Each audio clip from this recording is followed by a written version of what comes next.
Good morning and welcome back to the One Celtic Fans View this morning. In today's video, we're going to be talking about Idah, who's making lots of headlines back home in Ireland.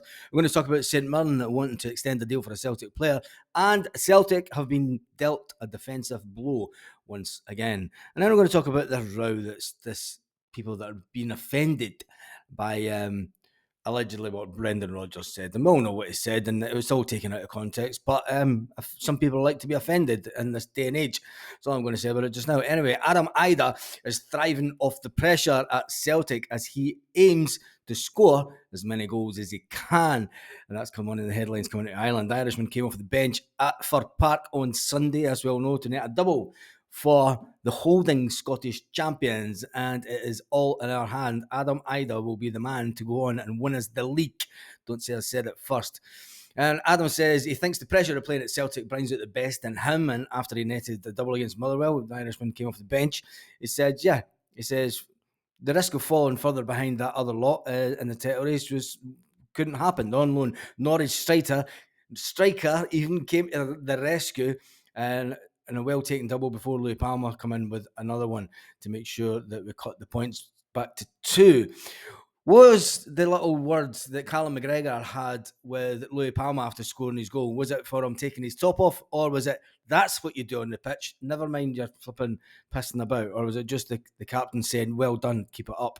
Idah says, look, there's always going to be pressure going into every game. There's pressure always at Celtic. It is such a big club and demands are on everyone. They are huge.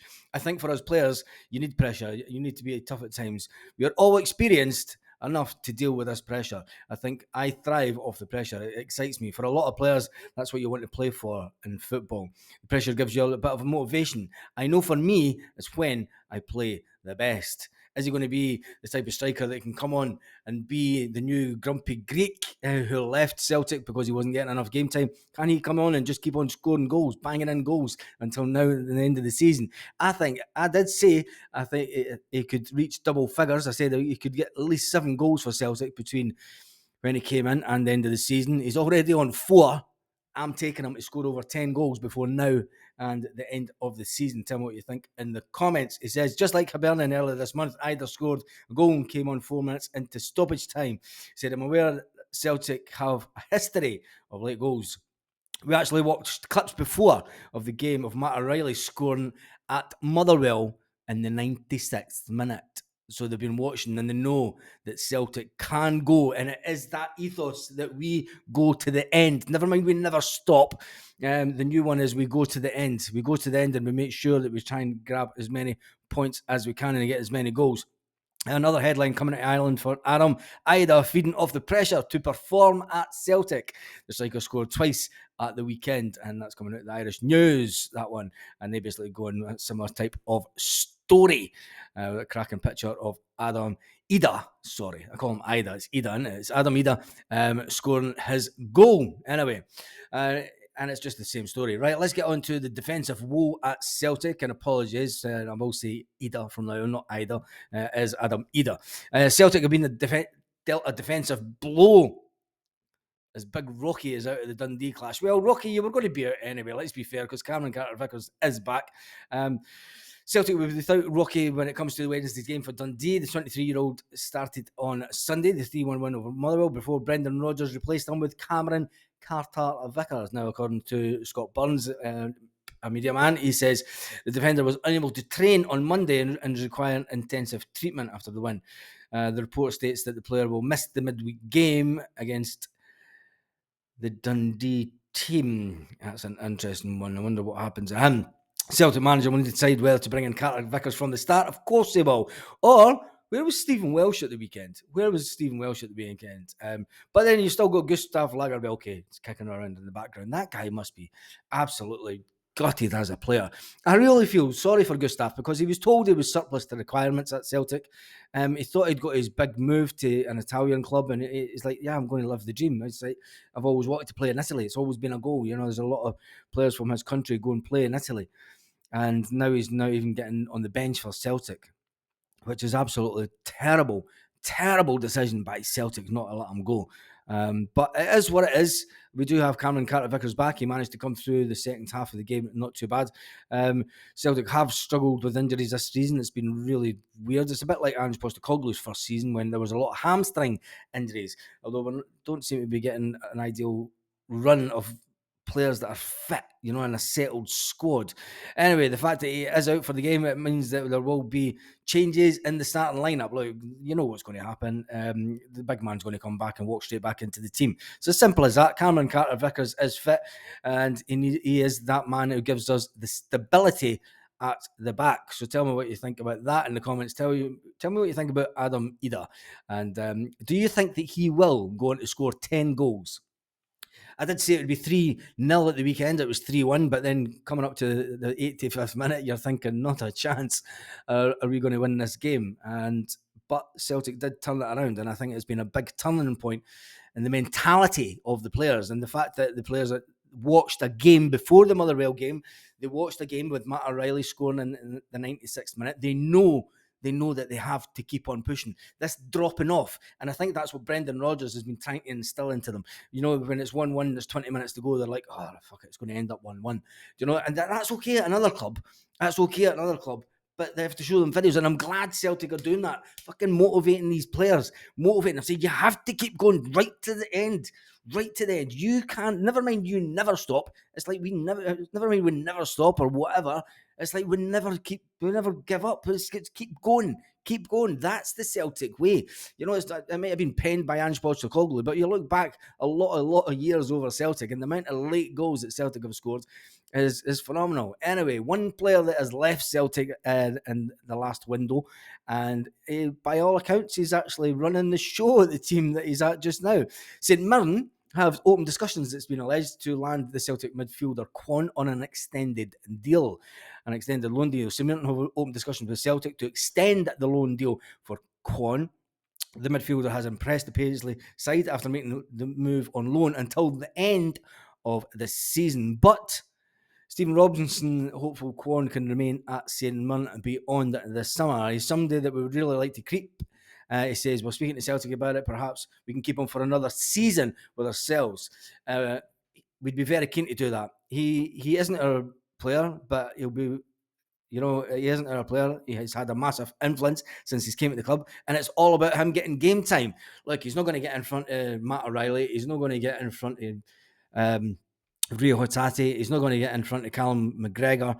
And if Paulo Bernardo signs a full-time contract with Celtic in the summer, because we do have the obligation to buy, he's not going to get in front of him. Would it be a good idea to put Kwon out and at St Mirren for another season, just to get him game time and then bring him back to Celtic if all's going good, and if Celtic can't get better players in midfield?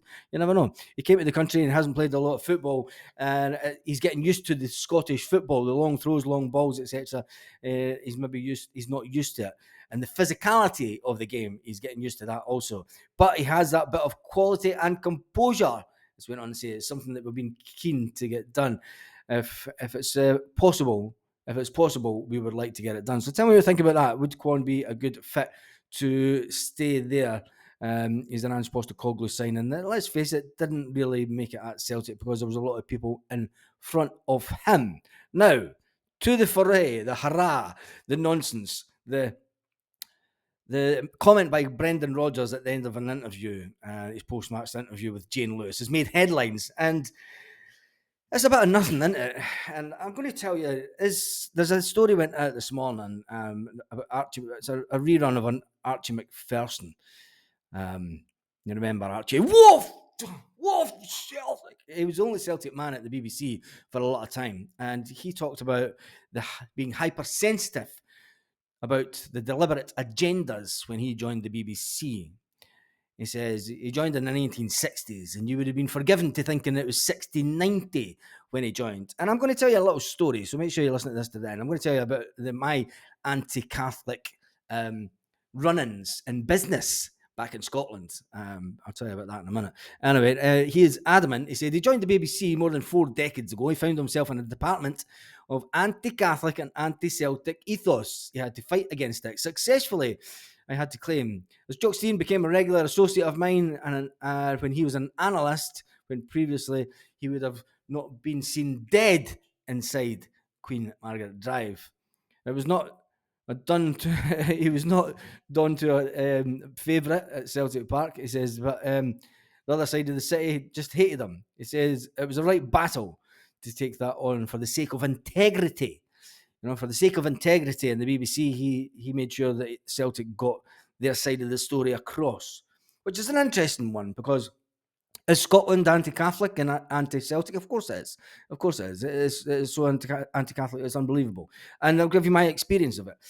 When I had the business back home, we were a floor restoration company, and we had. I'm going to tell you how it was. We had, and it's an easy way to put it. We had 4 quotes for lodges in Scotland. The one of them was in Bothwell, and this 150-year-old floor in Bothwell, an old stone floor, they couldn't find anyone that had experience of restoring these floors, and my company did.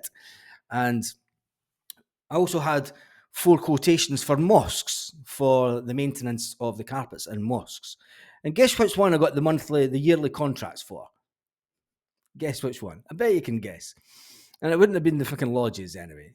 And I remember the time at Bothwell, we went round the building and they showed me it, and you're like, yeah, and fucking I'm cringing inside, and I'm thinking, thank fuck I've not got my shorts on because they'd see the tattoo on my leg.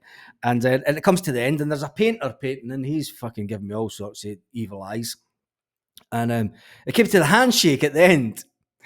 And I showed them the videos, and I showed them pictures of floors similar to the floor that they'd stored. And he was like, yes, we found the guy that can do it. And then it came to the handshake at the end. And I could physically see the colour drain out the guy's face. I could physically see the colour draining out the guy's face. And this happened on numerous occasions, 4 occasions. 4 different lodges got us in to look at floors. And we never got any of the work, strangely enough. But when it came to the mosques, we got the mosques on yearly contracts, 3 of them, and we've done them for a long time. And we got a lot of extra work from the mosques also, as they had other properties that they would rent out. So is Scotland anti-Catholic? Fucking course it is. Anyway, that's enough for this video today. Tonight there will be a live 6 p.m. last night. Sorry, there wasn't a live last night. I'll tell you what we're doing. We were actually away down. A friend of mine who has a farm.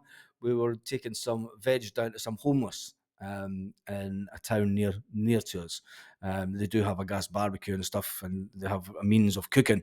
We took them down a big massive load of veg from his farm. So anyway, on that note, it's a little bit of cheerier way to end the video, isn't it? Have a fantastic day, Celtic fans all around the world, and I'll see you this evening, 6 o'clock Celtic Park time.